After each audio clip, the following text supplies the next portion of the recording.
Avez-vous déjà remarqué que certaines personnes de 70 ou 80 ans semblent plus vives, plus curieuses et plus joyeuses que des personnes bien plus jeunes? Leur secret n'est pas toujours un régime strict ou une chance génétique. Très souvent, il se cache dans de petits passe-temps répétés jour après jour. Aujourd'hui, découvrons ensemble cette activité inhabituelle qui, discrètement, prédisent une vie plus longue. Elle ne demande ni efforts extrêmes ni gros budget, et vous pouvez en commencer une dès cette semaine. Pendant que vous écoutez, remarquez vers laquelle votre cœur penche, c'est souvent la bonne. 1. Observez les oiseaux et éveillez les yeux et l'esprit. Regarder les oiseaux paraît simple, et c'est justement sa force. On lève les yeux, on respire, on ralentit. L'attention se pose, le corps se détend, la marche douce vient naturellement. Petite histoire. George, 72 ans, à York, s'est senti un peu perdu après sa retraite. Un matin d'hiver, il a remarqué un rouge-gorge dans le jardin.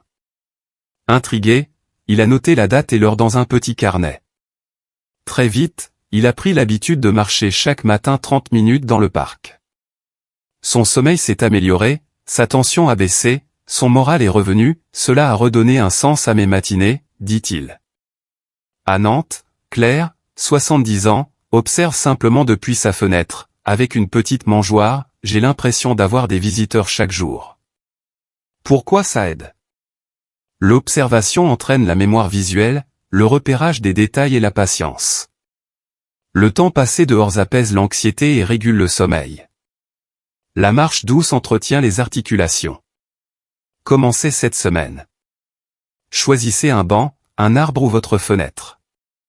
10 minutes pour regarder et écouter. Notez un détail, couleur, chant, heure. Une application ou un petit guide peut aider, mais votre attention suffit. Conseil douceur. Si la marche est difficile, observez depuis la maison avec une mangeoire simple et un peu de graines. Le but, la régularité, pas la performance. Petit défi. 3 observations dans la semaine, puis racontez votre plus belle rencontre et les en commentaire. 2. Jouer d'un instrument gymnastique pour le cerveau. La musique allume tout le cerveau, mains, oreilles, mémoire, rythme, émotion. Pas besoin d'être virtuose. Il suffit de jouer, un peu, souvent. Petite histoire. Margaret, 68 ans, dans l'Ohio, a trouvé un clavier d'occasion. 10 minutes par jour, pas plus. Au début, ses doigts étaient raides. 3 semaines plus tard, elle jouait un court air, et se sentait moins seule le soir, c'est comme si mon esprit s'éveillait. À Lyon, Henri, 70 ans, a commencé avec un ukulélé, léger, 4 cordes, des chansons simples qu'il partage avec ses petits-enfants. Pourquoi ça aide? Jouer renforce l'attention, la coordination et la mémoire de travail. La musique apaise le stress et soutient l'humeur. Commencez cette semaine. Sortez l'instrument qui dort au placard, ou empruntez-en un. Fixez une mini-routine, 5 à 10 minutes par jour. Une seule chanson, un seul rythme. Célébrez chaque petit progrès. Conseil douceur. Doigts sensibles? Commencez par le rythme, tapez des mains sur vos chansons préférées ou utilisez un petit tambourin. Le plaisir avant la technique. Petit défi. Apprenez 4 accords ou 8 mesures d'un air que vous aimez et jouez-le à quelqu'un d'important pour vous. 3. Jardiner, une prescription naturelle pour la longévité. Le jardinage, c'est bouger avec du sens. On se penche, on s'étire, on arrose. Le soleil donne du rythme, la terre relie à la vie, et voir pousser quelque chose nourrit l'espoir. Petite histoire. Sarah, 75 ans, à Melbourne, appelle son jardin sa petite chapelle. Les jours difficiles, elle met un minuteur de 15 minutes, balayer, tailler, arroser, respirer. Chaque rose plantée, c'est un peu plus de vie en moi, dit-elle. À Lille, Marc, 73 ans, cultive du basilic et des tomates sur le balcon, ça sent bon, ça pousse vite, et ça finit dans l'assiette. Pourquoi ça aide? Mouvement doux mais complet, vitamine D, meilleur sommeil, sentiment d'utilité. Le jardin devient un petit projet, avec des résultats visibles. Commencez cette semaine. Un seul pot pour commencer, basilic à la fenêtre, menthe sur le balcon, ou un géranium sur le rebord. 2. Rendez-vous jardin, de 10 minutes cette semaine. Conseil douceur. Dos sensible? Préférez des bacs surélevés, un arrosoir léger, un petit tabouret roulant. Petit défi. Faites pousser une herbe aromatique et cuisinez-la dans une omelette ou une salade. Partagez la photo. 4. Écrire ou tenir un journal et guérir par les mots. Écrire, c'est parler doucement avec soi-même. On pose ses idées, on met de l'ordre, on laisse sortir ce qui pèse. Petite histoire. John, 70 ans, au Texas, a commencé un cahier pour ses petits-enfants, une histoire par semaine. Son premier vélo, le jour de son mariage, la grande tempête. Au fil des pages, les regrets se sont adoucis et la gratitude a grandi. À Toulouse, Madeleine, 72 ans, écrit 3 lignes le matin et 5 le soir, je dors mieux. Pourquoi ça aide? L'écriture organise les pensées, apaise le stress, renforce la mémoire des événements et donne du sens au parcours de vie. Commencez cette semaine. Essayez la méthode, 3 x 5, 3 lignes au petit déjeuner, 5 lignes avant de dormir. Ou répondez à une seule question, un son de mon enfance, un plat qui me rappelle quelqu'un, une leçon apprise à la dure. Conseil douceur. Pas de soucis d'orthographe ici. L'important, c'est l'honnêteté et la bienveillance envers soi-même. Petit défi. Écrivez une page intitulée « Ce que j'aimerais transmettre ». Glissez-la dans une enveloppe pour un proche. 5. Dansez le mouvement joyeux du corps entier. La danse, c'est l'exercice qui ne dit pas son nom. Musique, mémoire, équilibre, amis, 4 piliers du bien vieillir, réunis en un seul moment. Petite histoire. Nora, 66 ans, à Londres, s'est inscrite à un cours de danse latine pour débutants. Le premier mois, elle riait de ses 2 pieds gauches.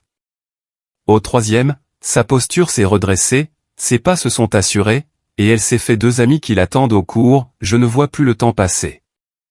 En Charente, Paul, 74 ans, a découvert la danse en ligne à la salle des fêtes, pas besoin de partenaire, et l'ambiance est douce. Pourquoi ça aide? Le cœur travaille, les jambes se renforcent, l'équilibre s'améliore, l'humeur aussi. Mémoriser des pas stimule le cerveau. Commencez cette semaine. Testez une vidéo douce après le dîner, 10 à 15 minutes, 3 fois dans la semaine. Ou renseignez-vous auprès de votre mairie association pour un cours débutant. Conseil de sécurité.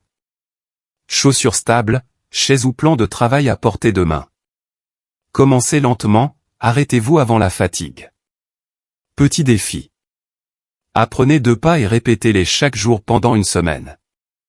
Filmez-vous pour sourire de vos progrès. 6. Faire du bénévolat le passe-temps qui redonne. Donner 1 heure, c'est recevoir beaucoup. On sort de chez soi, on rencontre, on se sent utile.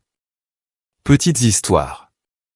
Sam, 74 ans, à Toronto, range les étagères d'une banque alimentaire le week-end, je rentre fatigué, mais le cœur plein. Denise, 70 ans, à Perth, lit avec des enfants à l'école, il m'appelle et mamie est dans les couloirs. À Dijon, Evelyne, 71 ans, passe des appels de convivialité chaque mercredi à des personnes isolées, 10 minutes de voix, et on n'est plus seul. Pourquoi ça aide? Le sens donné à la journée apaise le stress, les relations protègent de la solitude, et la gratitude circule dans les 2 sens. Commencez cette semaine. Listez 3 causes qui vous touchent, alimentation, nature, bibliothèque, couture solidaire, accompagnement. Choisissez un créneau découverte d'1 heure. Invitez un ami si vous êtes timide. Conseil douceur. Mobilité réduite? Pensez au bénévolat par téléphone ou en ligne, lecture, conversation, aide aux devoirs. Petit défi. Faites un premier essai d'1 heure et, le soir venu, écrivez une phrase, ce que j'ai reçu aujourd'hui. 7. Apprendre une nouvelle langue muscler l'esprit. À 70 ans, commencer l'espagnol ou l'italien peut sembler audacieux, et c'est justement ce qui stimule le cerveau. Nouveaux sons, nouvelles images, nouveaux liens. Petite histoire. Maria, 69 ans, en Californie, s'est lancée dans l'italien pour parler avec sa belle famille. 15 minutes par jour sur une application, plus un groupe de conversation à la médiathèque 2 fois par mois, c'est humble et drôle, mais je sens mon esprit s'allumer. À Bordeaux, Ahmed, 72 ans, pratique l'anglais en échangeant des recettes avec un voisin irlandais, on mélange grammaire et cuisine, c'est parfait. Pourquoi ça aide? L'attention, la mémoire et la résolution de problèmes sont sollicités. Les rencontres et la curiosité culturelle viennent naturellement. Commencez cette semaine. Téléchargez une application gratuite ou empruntez un CD débutant à la médiathèque. Apprenez 5 mots par jour. Collez des étiquettes sur 3 objets, porte, fenêtre, chaise. Conseil douceur. Oubliez la perfection. Visez des phrases utiles, saluer, remercier, demander son chemin, parler de votre famille. Petit défi. Préparez une mini-présentation de 30 secondes, bonjour, je m'appelle. J'aime. Et dites-la à voix haute, devant un miroir, puis à quelqu'un. Alors, lequel vous appelle aujourd'hui, le calme des oiseaux, l'étincelle de la musique, la paix du jardin, la vérité des mots, la joie de la danse, la chaleur du bénévolat, ou l'aventure d'une nouvelle langue. Vous n'avez pas besoin de tout faire. Un seul suffit. Choisissez le plus petit pas possible, 10 minutes d'observation, un pot de basilic, 3 lignes écrites, 2 pas appris, 1 heure offerte, 5 mots nouveaux. Votre, vous, de demain vous remerciera pour ce que vous commencez aujourd'hui. Dites-nous en commentaire, quel passe-temps choisissez-vous et quel sera votre premier petit pas? Si cette vidéo vous a fait du bien, mettez un j'aime, abonnez-vous et partagez-la avec quelqu'un qui mérite de vivre non seulement plus longtemps, mais mieux.